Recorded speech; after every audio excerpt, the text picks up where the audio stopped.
WBCB presents Pro Wrestling Weekly. Tell me he didn't just say that. Call in with a question or comment at 215-949-3232 or 888-922-2149. The Tower of Power, too sweet to be sour, funky like a monkey, oh yeah. And now, here's your host of Pro Wrestling Weekly, Fearon. It doesn't matter what your name is. Really? Yeah! Hello and welcome to Pro Wrestling Weekly here on 1490 WBCB and online at WBCB1490.com. Fearon here with you. Nick Cataldi pushing the buttons, turning the dials, making sure we are on the air here. Got a lot to talk about. The fallout from TNA Slammiversary that was this past Sunday. We'll talk about that. Actually, a pretty good amount of TNA news coming up this week. Also, Triple H, at least he was back on TV this past Monday on Raw, and got to see a few other names that we haven't seen in a while. CM Punk, not one of them yet, but coming up a week from tomorrow, we've got the Payback pay-per-view. We'll talk a little bit about that. A lot of people out and about today at the Legends of the Ring Festival up in Monroe, New Jersey. Would have loved to have been able to go to that, but that would have meant shirking my responsibilities here. But plus, there's a lot of... Oops, I'm sorry, the mic is on. What are you chuckling at there, Nick? Oh, nothing at all. What, shirking responsibilities? Is that what's... No, not at all. Is it because shirking is such a funny word? Is that what it is? Yes, that's it. We'll go with that? Yeah. Yes, no, and not that I'm a big fan of milestones, but this is rather a rather notable show, at least in my personal history of it. Since taking over for Eric Gargiulo 4+ years ago now. Who? Eric the Loose Cannon Gargiulo, he had been doing this for... Him. I never heard of him. Never heard of that guy. I know, you just started recently. Oh, yeah, that's it. Yeah, I never heard of him. At least started when the sun was up. It seems like you were always here, I guess. Hi, Eric. Yeah, wow. I was going to say, could you have said that with any more wide eyes and tongue-in-cheek? Love him to death. No, in all seriousness, since taking over, this is actually my 200th episode of Pro Wrestling Weekly. Save your applause for the end. Oh. Or save your boos for whenever. Oh, okay. Yeah, I'm sure that'll come up. I'll get into a story. I was like, boo! Not me. No, not from you? Not from me. Maybe Doug over at George's Cards and Collectibles. Right. Speaking of them, that's an excellent segue. Man, they got some great stuff coming up. Yeah, you'd think I've done this before or something. Our good friends over at George's Cards and Collectibles, starting 2 weeks from today. That's right, June 22nd at the National Guard Armory in Northeast Philadelphia. 16-time world champion, 2-time WWE Hall of Famer, the Nature Boy Ric Flair will appear prior to the House of Hardcore show. He'll be there from 5 until 7 p.m. So show up to see Flair, stick around for the action, House of Hardcore. So you got that going on, plus a couple weeks later, Saturday, July 6th, Phillies infielder as well as outfielder. They've had him all over the place. Freddie Galvis will be appearing at George's in the Oxford Valley Mall location from 11 a.m. until noon. So I'm going to have to sneak over there, get a quick autograph early, and then still make it back here to make it on the air for noon. We'll see how that goes. And then 3 weeks after that, day before my birthday, what a birthday present for me. It's as if they planned it. Saturday, July 27th at George's in the Oxford Valley Mall. The showstopper, the icon, the main event, the WWE Hall of Famer, the Heartbreak Kid, Shawn Michaels. He'll be there from noon until 3 o'clock. For more information on these appearances, ticket information, and other items from George's Cards and Collectibles, including their 2 locations, give them a call at 215-943-2475, or you can check them out online at georgescollectibles.com. Great stuff.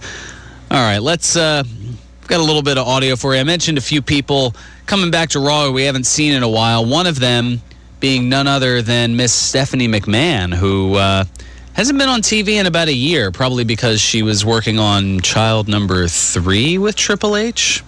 Or I guess I don't know how many grandchildren that is for Vince now, because I know Shane has at least 1. I don't know. I'll look at the family tree. Meanwhile, here's Stephanie and another cameo appearance from Raw this past Monday. Well, it sure does feel great to be back on Monday Night Raw.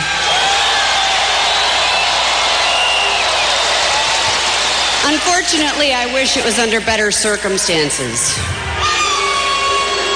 See, 2 weeks ago at Extreme Rules, my husband, Triple H, competed in a brutal steel cage match against Brock Lesnar. And not only 24 hours later, competed again in this ring against Paul Heyman's newest client, Curtis Axel. Well, my husband wasn't even able to finish the match. And you just saw the footage, and even though Triple H has been medically cleared to compete tonight, I've made an executive decision to not allow Triple H to compete.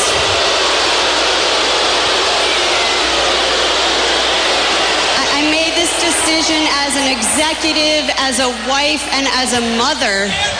And I'm just not going to allow Triple H to jeopardize his physical well-being against Curtis Axel, who quite frankly is beneath him. Look, I know this isn't a popular decision, but try to understand Triple H has given his life and his body for all of you, and this decision is not about you. Look, I just ask that all of you try not to be so selfish.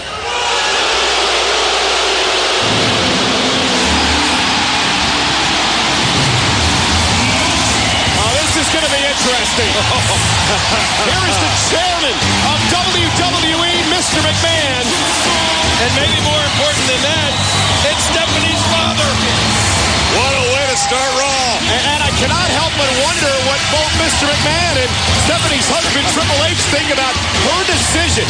Despite the fact that Triple H was medically cleared, her decision to not allow Triple H to compete here tonight live on Raw. Well, I can see where she's coming from, quite frankly. I mean, Triple H in a match like this is putting his entire and her future on the line. Well, it seems like you're happy to see me. I'm happy to see you guys as well. I do have a request, however, and that is a personal one. I haven't often asked for a personal request, but I would ask that you please, tonight, please don't boo my daughter, Stephanie.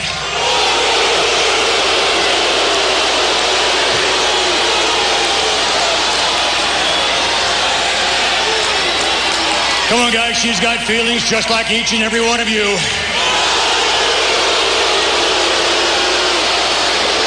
Besides, have some compassion. She's right. My son-in-law, Triple H, let me just say that he's given everything he possibly. Exactly. I know I love him more than you do. See, the thing is, we care more about Triple H than you do. Makes all the sense in the world.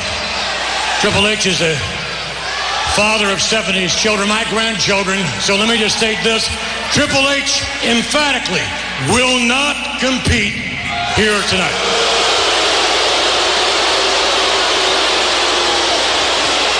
Oh, guys, let me just...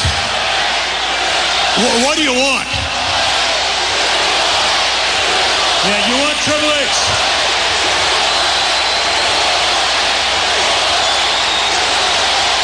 You want Triple H's heart, his liver, his lungs, his soul, his spleen. What the hell do you want from that man?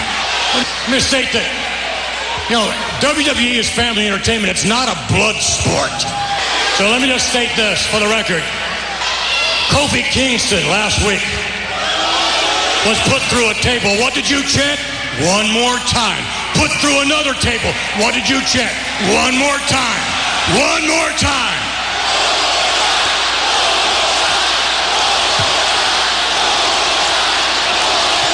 Well, there's not going to be one more time for Triple H.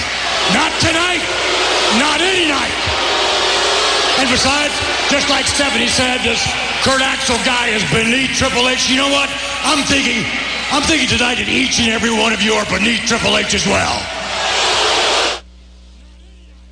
And And, yeah, there's a lot to digest from that. First of all, Stephanie pretty much coming out and saying, I know you want to see my husband wrestle, but I'm going to wear the pants in the family and say, nope, he's not wrestling tonight, and disguise it under out of concern for his safety. I'm sure there's a lot of it, too, but I don't know. The way it was done, it seemed like Stephanie kind of went out there and emasculated Triple H. Yeah, Nick, go for it. I wouldn't take that stuff. You wouldn't? I'm the boss in my house. Well, you're the only one in your house. No, I'm the only one. I do what I want at home. She tells me what I want to do, and I do it. You know? Oh, there you go. I run things in my house. I run the vacuum cleaner. I run the dishwasher. I run the errands. I run things. There you go. Okay. That's apparently that's how it is with Triple H too. She tells me what I don't want to do, and I do what I do want to do, and okay. And that's usually how that ends up going. That's right. And I don't know. Vince McMahon was in very Vince McMahon-esque form. I mean, the over the top everything. I found it rather humorous that after. Now that we're well past the Attitude Era, now all of a sudden WWE isn't a blood sport. Yeah, I'm sure it wasn't a blood sport either when Mick Foley was getting thrown from the top of the Hell in a Cell in the '98 King of the Ring, and had a tooth pushed through his lip. Just as one example. Is that all? Is that all? Yeah, I know. I do that every day. You do that every day? Every day, yeah. Nice 16-foot drop. It's like a cup of coffee for you. Sure. It's what gets you going in the morning. Exactly right. Something like that. Yeah. And I don't know. The other thing, as far as trying to get some of the new talent over, it wasn't exactly smart on Stephanie's part to note that Curtis Axel is beneath Triple H. Like, all right, he's the new kid on the block, and I guess that's kind of where they're going with it, but you don't want... I mean, you're trying to build somebody up, just not to necessarily break them down again. It's like the theme of pushes with WWE is, what was it, the Foundation's Build Me Up Buttercup? You got to bring that song up, didn't you? I did? Yeah, you had to. Yeah. Well, it seemed like it made sense. I guess. Because I hear it every 20 minutes on the radio sometimes, Well, stations other than this. We have a variety here at WBCB. Yes. Where else are you going to get it? I'm kidding, actually. I'm not, Not a fan of the song? Is that... I like the song. Just like I heard it so many times. It's not like Delta Dawn or... I hated that. Actually, I'm only kidding. It wasn't so bad. Only kidding. Not a bad song, really. Oh, goodness. But, yeah, they got to be careful as far as destroying the push of Curtis Axel a little too early. But I'm sure Paul Heyman will come out and say something and get that heat right back. Actually, Axel had a pretty good week, and we'll delve a little bit more into that. Also, we'll look at these Slammiversary results coming up. A huge free agent signing that was being teased by none other than Dixie Carter. We've got that coming up. Also, some TNA broadcast news to bring to you. A release as well. Some injury notes, and a former ECW champion. This was just reported not too long ago. A former ECW champion, as well as his family, robbed at gunpoint. Got that story coming up for you. And and an Undertaker story. Yes, it's not just necessarily just about WrestleManias. You'll be seeing the Undertaker in a way that you haven't seen him before, and I know it certainly threw me for a loop. We'll talk a little bit about that, and there's also video that'll go up on the Facebook fan page. Speaking of that, feel free to post your comments on the Facebook fan page, WBCB Pro Wrestling Weekly. And there's a couple of those feedback bits and whatnot that we'll get to in a minute. And we also have room for your calls as well, 215-949-3232. We're toll-free at 888-922-2149. Coming back on the other side, Slammiversary results. We've also got the updated Payback lineup for the WWE pay-per-view coming up a week from tomorrow. All that and a bunch more. This is Pro Wrestling Weekly here on 1490 WBCB and online at WBCB1490.com.